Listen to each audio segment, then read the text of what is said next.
chers aînés en politique, chers compagnons de lutte, et vous, chers jeunes, de notre bien-aimé et cher pays, la République démocratique du Congo. C'est avec une profonde gravité, mais aussi une immense espérance, que je m'adresse à vous aujourd'hui. Notre pays traverse une fois de plus une zone de turbulence politique. Les états-majors s'agitent, les slogans s'affrontent, et le débat autour de la Constitution cristallise toutes les attentions.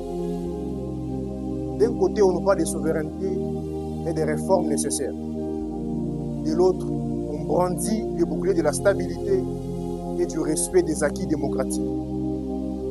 Pendant que les aînés se disputent les textes, une question demeure suspendue sur toutes les lèvres, mais trop souvent absente des débats. Où est la place de la jeunesse dans ces tempêtes et surtout, quelles sont nos réelles priorités?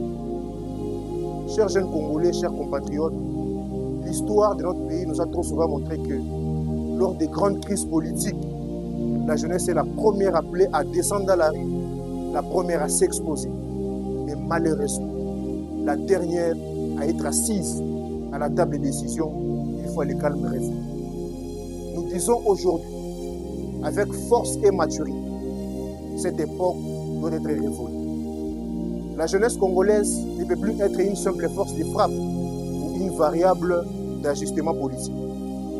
Nous refusons d'être les instruments d'un combat qui ne met pas au centre nos aspirations profondes.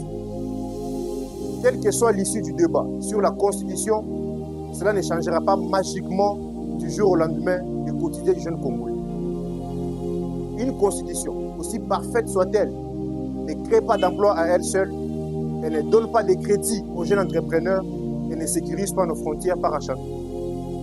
Ce que la jeunesse réclame aujourd'hui, au-delà des clivages entre pouvoir et opposition, c'est un éveil patriotique.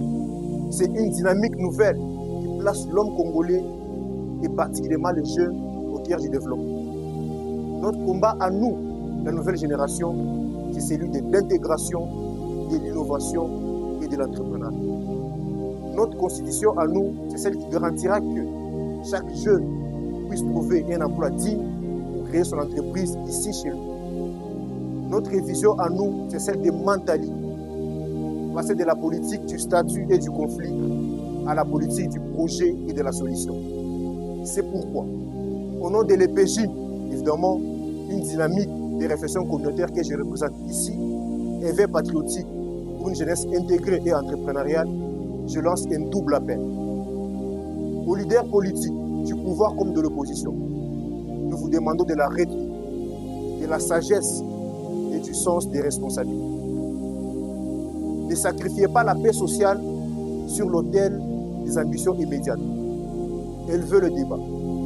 Discutez de l'avenir de la nation avec la plume et l'argument, et non avec la violence. La jeunesse vous regarde. Elle vous jugera sur votre capacité à préserver notre maison commune. À toi, jeunesse de la République démocratique du Congo, reste debout, reste lucide et reste constructif. Ne te laisse pas manipuler par des discours de haine ou de division. Ton énergie est trop précieuse pour être gaspillée dans des destructions. Utilise cette énergie pour te former, pour entreprendre, pour réfléchir et pour proposer. C'est par notre capacité, par notre force de proposition et notre unité que nous nous imposerons comme des interlocuteurs incontournables. Chers compatriotes, chers jeunes, le Congo de demain ne se construira pas sans sa jeunesse, et moins encore contre elle. Nous ne sommes pas l'avenir de ces pays, nous en sommes le présent. Prenons donc nos responsabilités avec intelligence, dignité et patriotisme. Que vive la justice et la paix sociale, que vive la jeunesse consciente et entrepreneuriale, et que Dieu bénisse la République démocratique du Congo. Je vous remercie.